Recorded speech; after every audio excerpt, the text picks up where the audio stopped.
Fala, turma! Professor Ico Fernandes na área, um vídeo aí muito pedido, diferença entre ética e moral, trazer aí conceito de virtude também, ética utilitarista e ética deontológica, né, chamada moral pragmática aí.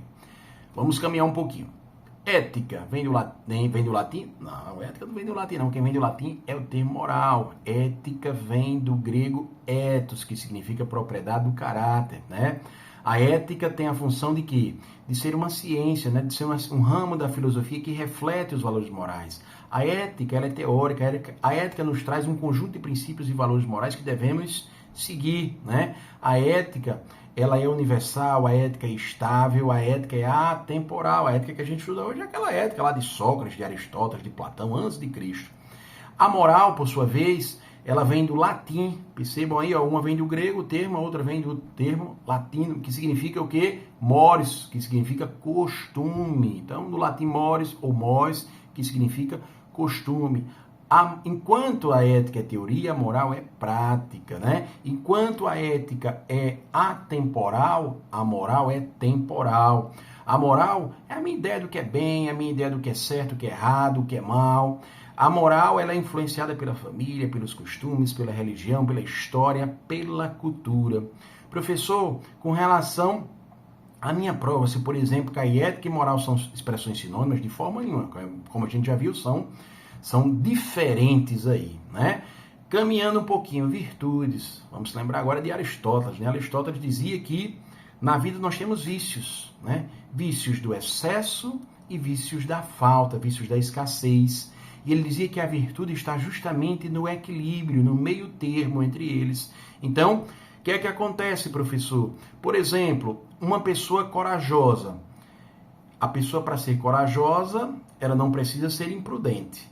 A pessoa, para ser corajosa, ela também não pode ser medrosa ao ponto de negligenciar qualquer ação. Então, o corajoso é aquele que consegue o equilíbrio entre a imprudência e o medo paralisante. Então, ele fica ali no meio. Então, o que a gente deve buscar na nossa vida é justamente o que? Esse equilíbrio. Se você está em equilíbrio, você atingiu a virtude.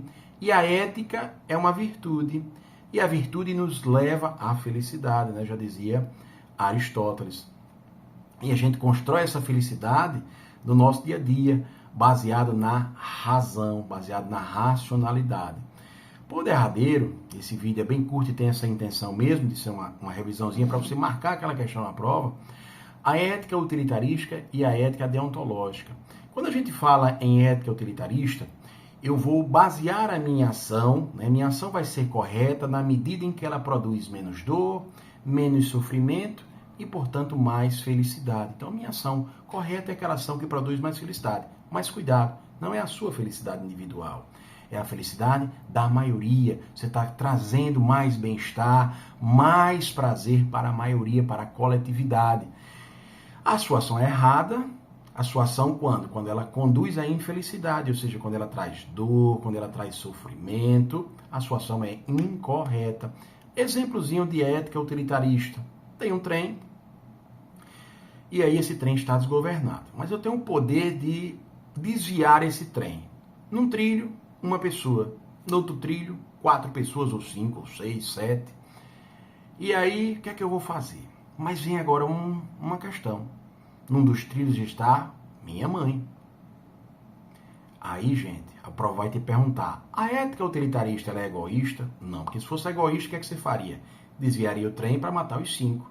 Mas lembre-se, a ética utilitarista, ela quer de você o quê? Que você consiga, sua ação só vai ser correta se você fizer a felicidade da maioria. Então, o que é que vai acontecer? Eu vou ter que desviar o trem para aquele trilho onde está a minha mãe. Por quê? É uma só que vai morrer ao invés de 4, 5 ou 6, no exemplo que a gente deu aqui. Certo? Então, se fosse egoísta, eu não faria isso. Então, a ética utilitarista, ela visa o bem-estar da maioria, né? O bem-estar, o prazer, a sensação de satisfação. Você ganharia na Mega Sena, por exemplo, pela ética utilitarista, e você, para ser feliz, você tem que distribuir esse prêmio com todos nós. Por quê? Porque ela visa o prazer e o bem-estar da maioria. Então, a ética utilitarista, ela foca nas consequências, ela foca no resultado. Ela não está preocupado com a moralidade. Eu não estou discutindo a moralidade de sua ação, se foi correto ou se foi errado, você passar por cima aí no trem da sua mãe. Não estou discutindo isso, eu estou preocupado com a consequência, estou preocupado com o resultado.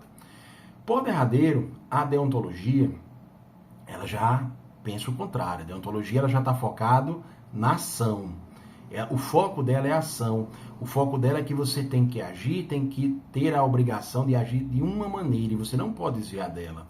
É por isso, gente, que os códigos de ética, né, são regras deontológicas. O código de ética de uma profissão, né, ele traz ali o quê? Direitos, deveres, proibições. Então a gente não pode sair daquilo ali que está escrito. Né? Então eu tenho uma obrigação, eu tenho o dever de seguir tudo de acordo com o que está dentro daquele código de ética. Por quê? Porque é uma regra deontológica. Deon significa dever.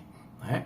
E só para a gente finalizar aqui, só para marcar também algo do utilitarismo que faltou, os dois grandes expoentes do utilitarismo, né, sem dúvida nenhuma, são Jeremy Bentham e Stuart Mill. Né? Bentham ligava a ideia do utilitarismo a uma ideia de quantidade de felicidade, né? O chamado o hedonismo, né? Esse prazer era como se fosse colocado ali numa balança. Né? Então, a duração, a intensidade, a proximidade eram fatores que iriam condicionar essa quantidade de felicidade produzida. Então, Mill disse, homem, vamos fazer o seguinte, vamos botar um temperozinho maior, vamos introduzir aí a qualidade da felicidade. E aí ele falou nos prazeres, né? Os prazeres ligados aí ao físico, ao sensitivo e o prazer intelectual, o prazer, por exemplo, do estudo.